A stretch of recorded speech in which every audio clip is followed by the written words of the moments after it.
Hello friends, तो कैसे हैं आप। यूट्यूब चैनल साहित्य अध्ययन पर आपका स्वागत है। और आज हम पढ़ने जा रहे हैं अपनी इंग्लिश मीडियम की हिंदी की बुक यानी हिंदी बासंती सामान्य हिंदी से नौवा पाठ कक्षा 10वीं का, जिसका नाम है बरखा गीत। बरखा गीत यानी रेन सॉन्ग, ये इस बारिश के ऊपर है। और एक विरह का गीत है यानी वियोग का गीत है, जब कोई व्यक्ति अपने प्रियजन से, प्रेमी से दूर होता है, उस समय की अवस्था को वर्णन करता हुआ ये गीत है। तो चलिए सबसे पहले इस पाठ के लेखक यानी कवि के बारे में, पोइट के बारे में जान लेते हैं। चूंकि ये गीत है, कविता है, तो इसके लेखक भी जो हैं वो गीतकार कहलाएंगे या कवि कहलाएंगे। तो इसके गीतकार यानी कवि के बारे में हम जान लेते हैं। तो इसके कवि हैं रमानाथ अवस्थी। उनका परिचय थोड़ा सा साइड में आप अपनी बुक्स में भी देख सकते हैं, स्क्रीन पे देख सकते हैं, लिखा है रमानाथ अवस्थी का जन्म 8 नवंबर सन 1924 को फतेहपुर उत्तर प्रदेश में हुआ। वे आधुनिक हिंदी गीतों के सशक्त रचनाकार हैं। राष्ट्रीय स्तर के मंचीय कवियों में आपका नाम सम्मान के साथ लिया जाता है। आपके आगे देखते हैं, आप हिंदी में पढ़ सकते हैं बुक में। तो हिंदी साहित्य सम्मेलन इलाहाबाद द्वारा सन 1990 में इन्हें साहित्य महोपाध्याय की उपाधि से विभूषित किया गया। इनकी प्रमुख रचनाएं हैं रात और शहनाई, आग और पराग तथा बंद न करना द्वार आदि। बाकी जो है आप इनका परिचय अपनी अपनी बुक में देख ही सकते हैं। तो सबसे पहले हम केंद्रीय भाव यानी सेंट्रल आइडिया देखते हैं कविता का। तो अपनी अपनी बुक में देखिए, लिखा हुआ है प्रस्तुत गीत में कवि ने वर्षा वर्णन के संदर्भ में अपनी आत्मानुभूति को यानी कि अपनी सेल्फ एक्सपीरियंस या बोलें सेल्फ फीलिंग्स को, सेल्फ अपने भाव को, आत्म अनुभूति को तो विस्तारित किया है। निरंतर यानी बढ़ाया है। निरंतर एक अपूर्णता का भाव गीतकार के अंतर्मन में क्रियाशील है। इस अपूर्णता यानी कमी को, कोई एक कमी है, क्योंकि बारिश का मौसम है, सब कुछ अच्छा है, सब कुछ सुखद है, लेकिन कवि के मन में एक अपूर्णता है, एक कमी है, एक अधूरापन है, क्योंकि उसका जो प्रियजन है, जिससे वो प्रेम करता है, वो पास में नहीं है। इस अपूर्णता को वर्षा का उल्लास और वर्षा की प्रकृति पूर्ण संवेदना पूर्ण नहीं कर पाती है। वर्षा ने यद्यपि पृथ्वी को हरा भरा बना दिया है, मरुस्थल भी वर्षा से गीला हुआ, वृक्षों के पल्लवों में सघनता आई, बांसुरी ने तान दी, लेकिन इस प्राकृतिक उल्लास के बीच कवि की वेदना को विराम नहीं मिल पाया है। वर्षा के आगमन के बीच वियोगजन्य अनुभूतियों का प्रभावशाली वर्णन इस गीत को विरुद्ध अनुभूतियों के संयोग परक सौंदर्य में बदल देता है। यानी यही इसकी सुंदरता है इस पाठ की, जो कि उसका विरह है, जो कि उसका दुख है कवि का, उसकी सैडनेस है, वही इस कविता की खूबसूरती है। तो चलिए सबसे पहले हम इस पाठ के जो है हम जान लेते हैं, एक एक पद्य को पढ़ लेते हैं क्या है कविता, और साथ में उसके संदर्भ प्रसंग व्याख्या को भी देख लेते हैं, जो कि आपके लिए इम्पोर्टेंट हो सकती है। तो पहला पार्ट है इस कविता का, जो मेरी प्यास समझ पाता वह बादल अभी नहीं आया, मुरझाई धरती हरी हुई, रीति कागरिया भरी हुई, अंबर पर बौराई बदली, झूले पर लहराई कजली, जो मेरे मन पर लहराता वह गीत अभी तक अनगाया, जो मेरी प्यास समझ पाता वह बादल अभी नहीं आया। तो इस गीत का यदि हम शब्दार्थ देखें तो इसमें कठिन शब्द रीति का अर्थ है खाली, और अंबर का मतलब है आकाश। तो संदर्भ हम इसमें लिखेंगे, प्रस्तुत पद्यांश हमारी पाठ्य पुस्तक हिंदी सामान्य में संकलित कवि श्री रमानाथ अवस्थी विरचित बरखा गीत कविता से है। प्रसंग इसका लिख सकते हैं, प्रस्तुत पद्यांश में कवि ने वर्षा होने से पहले की दिशा का चित्र खींचते हुए कहा है कि, क्या कहा है कवि ने वर्षा के पहले की दशा के बारे में बताते हुए, व्याख्या है, अब तक मैं जिस प्रकार से प्यासा रहा, उस प्यास को बुझाने वाला अभी तक कोई बादल नहीं दिखाई दे रहा है। हम देख रहे हैं कि इस समय सारी धरती रूखी सूखी पड़ी है। ठंडे जल की गगरी, गगरी एक मटके का एक रूप है, छोटा रूप है, गगरी इस समय खाली पड़ी हुई दिखाई दे रही है। आकाश पर बादल पूरी तरह से उमड़ते हुए दिखाई दे रहे हैं। चारों ओर कजली की बहार, कजली यानी एक ऐसा गीत होता है जो झूलों पर गाया जाता है, जब झूले डल जाते हैं ना बारिश के मौसम में, बारिश आने वाली होती है तो कवि क्या कह रहा है, चारों ओर कजली की बहार झूले पर दिखाई दे रही है। इस प्रकार मेरे मन पर लहराने वाला जो सुंदर गीत है वह अभी तक अनगाया ही रह गया है, यानी वह अभी तक गाया नहीं गया है, यानी मेरा जो प्रियजन है वो मुझसे दूर है। तो कजली की बहार तो झूलों पे दिखाई दे रही है, कजली गीत तो चारों तरफ सुनाई दे रहा है, लेकिन जो गीत कवि के मन में बजना चाहिए, कवि के हृदय में बजना चाहिए, वो अभी तक अनगाया ही है, उसको किसी ने गाया नहीं है। और जो मेरी प्यास समझ पाता, कवि कह रहा है कि जो मेरी प्यास को समझ पाता, ऐसा बादल अभी तक नहीं आया। धरती की प्यास बुझाने वाले बादल तो आ गए। विशेष में लिख सकते हैं, भाषा बिल्कुल सरल और सपाट है। दूसरा विशेष पॉइंट लिख सकते हैं, वर्षा के स्वरूप और उसके अभाव के प्रभाव को रेखांकित किया गया है।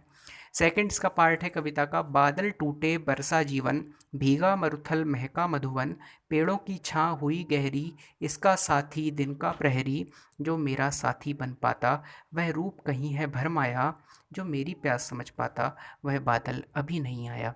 कठिन शब्दों में देखें तो मरुथल का अर्थ है रेगिस्तान, प्रहरी का अर्थ है पहरे वाला, पहरा करने वाला।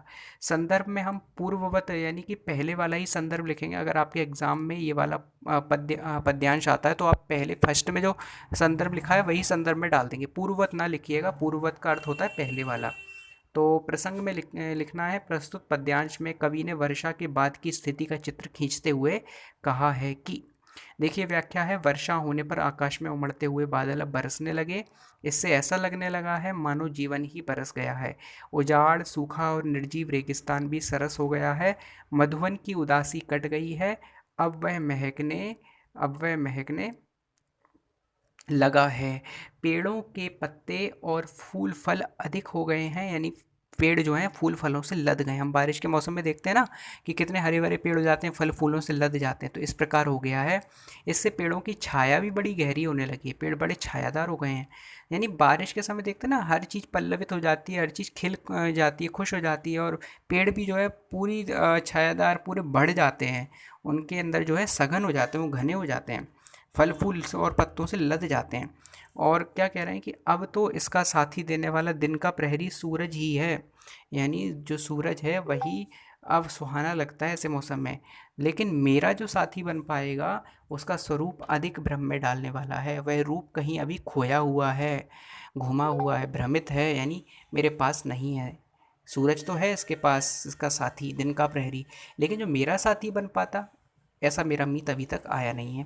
तो विशेष में लिख सकते हैं, वर्षा के बाद की दशा और दिशा का वर्णन है, और दूसरा स्वभावोक्ति अलंकार है। देखिए तीसरा बिंदु हम इसमें देख सकते हैं, बरखा के भय की सीट से डरी डरी, बजती है दूर कहीं बंसुरी, जागी फिर से सोई पीड़ा, फिर विकल हुई कोई मीरा, जो पीड़ा को दुलरा सकता ऐसा घनश्याम नहीं आया, जो मेरी प्यास समझ पाता, जो मेरी प्यास बुझा पाता, वह बादल अभी नहीं आया। कठिन शब्दों में देखें तो बरखा का अर्थ है वर्षा यानी बरसात, विकल का अर्थ है व्याकुल यानी परेशान, ठीक है। व्याकुल यानी कि परेशान बोल सकते हैं, दुखी बोल सकते हैं, विरहित बोल सकते हैं, सैड बोल सकते हैं। घनश्याम यानी कि काले बादल, घन यानी कि बादल, श्याम यानी कि काले। जिन घनश्याम का दूसरा अर्थ श्री कृष्ण भी हो सकता है। दुलरा का अर्थ होता है शांत कराने वाला, प्रेम करने वाला, स्नेह देने वाला, ठीक है। तो संदर्भ में तो पहले वाला ही संदर्भ लिखेंगे पूर्ववत। प्रसंग में क्या लिखेंगे, प्रस्तुत पद्यांश में कवि ने वर्षा के सुखद वातावरण के बावजूद अपनी पीड़ा के शांत न होने का चित्र खींचते हुए कहा है कि, व्याख्या देखिए, वर्षा के भयंकर रूप को समझकर कहीं दूर पड़ी बांसुरी अब खुलकर नहीं बज रही है, यानी ऐसा लग रहा है जैसे कहीं दूर से कहीं बांसुरी की आवाज़ आ रही है, ऐसी पीड़ हृदय में जाग रही है, ऐसी दर्द हृदय में आ रहा है, क्योंकि बारिश के मौसम में सब कुछ अच्छा हो जाता है, सुंदर सुखद हो जाता है। ऐसे समय लगता है कि हमारा प्रियजन हमारे पास हो तो कितना अच्छा हो। अकेले अकेले ये चीज़ जो है, बड़ा आनंद जो है बारिश का, वो काटने को दौड़ता है, अच्छा नहीं लगता। ऐसा लगता है ऐसे समय हमारा प्रियजन हमारे पास में होता तो हम इस बारिश का आनंद उसके साथ ले पाते। तो यही कवि कहना चाह रहा है कि वर्षा के भयंकर रूप को समझकर कहीं दूर पड़ी बांसुरी अब खुलकर नहीं बज रही है, वह तो वर्षा के डर से रुक रुक कर बज रही है। इससे कोई इससे सोई पीड़ा अब जाग गई है, यानी सोया हुआ जो दर्द था बारिश के आने से वो जाग गया है। इस तरह मानो श्री कृष्ण की वंशी की ध्वनि सुनकर व्याकुल और अस्थिर हो गई हैं। अफसोस की बात है कि जो व्याकुल कर देने वाली पीड़ा को सहलाने वाला घनश्याम है वह अभी तक नहीं आया है। जैसे घनश्याम जो है मीरा की पीड़ा को या गोपियों की पीड़ा को, राधा की पीड़ा को दूर करने के लिए उनके समक्ष उन्हें दर्शन देने के लिए उपस्थित हो जाते थे, तो कवि कह रहा है ऐसा कोई घनश्याम, या घनश्याम के दो अर्थ हैं, ऐसा कोई बादल जो मेरी पीड़ा पर अपने सुख की, अपने प्रेम की वर्षा करता, ऐसा घनश्याम, ऐसा कृष्ण, ऐसी पीड़ा को दुलराने वाला मेरा साथी, ये घनश्याम का अर्थ है। वो घनश्याम अभी तक नहीं आया है, और जो मेरी प्यास बुझा पाता है ऐसा बादल अभी तक नहीं आया है। तो यहाँ कवि यही कहना चाहता है, अपने दुख को वर्णन कर रहा है कि सब कुछ तो अच्छा हो गया है, सबको सबके पास सबके साथी हैं, धरती भी सुखद हो गई है, लेकिन जो मुझे समझ पाता, मेरी गर्मी मिटा पाता, मेरा ताप मिटा पाता, और मुझे अपने प्रेम के वर्षा के जल से भिगो पाता, ऐसा मेरा बादल अभी तक मेरे पास नहीं आया है, वो दूर है। तो देखिए विशेष में लिख सकते हैं, विशेष श्रृंगार रस का प्रवाह है, डरी डरी में पुनरुक्ति प्रकाश अलंकार। एक ही शब्द जब दो बार प्रयोग होता है वहाँ पुनरुक्ति प्रकाश अलंकार होता है। तो इस प्रकार से ये पार्ट आपका यहाँ पे पूरा तो हो जाता है। अब हम इसका यदि देखें कि इस पार्ट का सेंट्रल आइडिया हमने बुक में से देख लिया, आपकी बुक में दिया है। अगर यदि हम और देखें, इस पार्ट की समरी और सारांश देखें, तो इस पार्ट की समरी इस प्रकार से हो सकती है कि प्रस्तुत गीत में कवि ने वर्षा वर्णन के संदर्भ में अपनी अनुभूति को ही विस्तार दिया है। हमेशा ही एक अपूर्णता यानी कि कमी, अधूरापन का भाव गीतकार के अंतर्मन में क्रियाशील है। इस अपूर्णता को, इस कमी को वर्षा का उल्लास और वर्षा की प्रकृति संवेदना भी पूरा नहीं कर पाती, पूर्ण नहीं कर पाती। वर्षा ने यद्यपि पृथ्वी को हरा भरा बना दिया है, मरुस्थल भी वर्षा से गीला हो गया है। वृक्षों के पल्लवों में सघनता आई है, पेड़ जो हैं घने हो गए हैं, सघनता यानी घने होना। बांसुरी ने तान छेड़ी है, लेकिन इससे कवि की वेदना को विराम नहीं मिल पाया है। वर्षा के आगमन के बीच यानी बारिश के आने से वियोगजन्य अनुभूतियों का प्रभावशाली वर्णन इस गीत को विरुद्ध अनुभूतियों के संयोगपरक सौंदर्य में बदल देता है। ये आपके वहाँ बुक में भी दिया हुआ है, ठीक है। और अगर यदि और देखें सारांश, तो प्रस्तुत कविता गीत काव्य पद्धति पर आधारित महत्वपूर्ण भावपूर्ण कविता है। इसमें ग्रामीण वातावरण के अंतर्गत वर्षाकालीन दशा का चित्रण है। वर्षा का स्वरूप, स्थित दशा और उसके प्रभाव को दर्शाने का प्रयास किया गया है। वर्षा से मुरझाई धरती हरी हो जाती है, खाली गगरी भर जाती है, आकाश पर बादल दौड़ने लगते हैं, झूलों पर कजली यानी वर्षा के गीत लहराने लगते हैं। वर्षा से मरुस्थल सरस हो गया है। आगे देखिए, लिखा है मधुवन महक उठा है, पेड़ों की छां गहरा गई है, इससे कहीं दूर बांसुरी की जो ध्वनि सुनाई दे रही है उससे सोई हुई पीड़ा जग जाती है, मानो कोई फिर से मीरा व्याकुल होने लगी है। लेकिन अफसोस है कि उस पीड़ा को दुलारने वाला कोई कृष्ण नहीं आ रहा है, यानी कवि का प्रियजन उसके पास नहीं आ रहा है इस बारिश के मौसम में, जबकि उसकी पीड़ा बढ़ गई है। तो देखिए ये पार्ट तो यहाँ पर पूरा हो जाता है। अब यदि हम इसके क्वेश्चन आंसर देखें, तो सबसे पहले हम देखेंगे इसके लघु उत्तरीय प्रश्न। पहला प्रश्न है, वर्षा के आगमन पर धरती में क्या क्या परिवर्तन होता है? तो उत्तर है, वर्षा के आगमन पर मुरझाई धरती हरी भरी हो जाती है। ये सब हम नॉर्मली बात है, एक लॉजिकल हम समझ सकते हैं खुद अपने व्यवहार से, व्यवहारिक बात है कि वर्षा के आने से धरती में क्या होता है। तो वर्षा के आने पर, आगमन पर मुरझाई धरती जो है हरी भरी हो जाती है। जो लू से झुलस रही होती है लपटों से, तेज तेज गरम गरम, ऐसी धरती हमें गर्मी के दिनों में कितनी त्रस्त करती है ना, कितना व्याकुल कर देती है। लेकिन वर्षा के आते ही हम सबको बड़ा अच्छा लगता है। तो मुरझाई धरती हरी हो जाती है, खाली गगरी भर जाती है। खाली गगरी यानी जितनी भी जगह जगह पानी भर जाते हैं, तालाब पोखर नदियाँ जो हैं बहने लगती हैं। आकाश में बादल छा जाते हैं, झूले पर कजली लहराने लगती है, यानी झूले पर जो बारिश के गीत हैं, कजली गीत हैं झूलों पर गाए जाने वाले, वो लहराने लगते हैं। दूसरा प्रश्न है, पीड़ा दुलारने वाला किसे कहा गया है? तो आप देख ही चुके हैं, इसमें पीड़ा दुलारने वाला घनश्याम को कहा गया है। घनश्याम के दो अर्थ हैं, घनश्याम यानी बादल, काला बादल, और घनश्याम यानी भगवान श्री कृष्ण। दो ही लोग पीड़ा को दुलार सकते हैं, घनश्याम यानी कृष्ण और घनश्याम यानी बादल। वर्षा का बादल घनश्याम यानी काला होता है, तो उसको भी घनश्याम कहा गया है। तीसरा प्रश्न, इसके बाद ये प्रश्न तो कंप्लीट हो गए यहाँ पर। इसके बाद जो है दीर्घ उत्तरीय प्रश्न है। पहला प्रश्न है, वर्षा की प्रतीक्षा सभी प्राणियों को क्यों रहती है? आप सब बता सकते हैं कि वर्षा की प्रतीक्षा क्यों रहती है। देखिए वर्षा कितना तो हमने जान लिया है कि वर्षा में कितना अच्छा प्रतीत होता है। तो वर्षा की प्रतीक्षा सभी प्राणियों को रहती है इसलिए कि उससे नया जीवन मिलता है।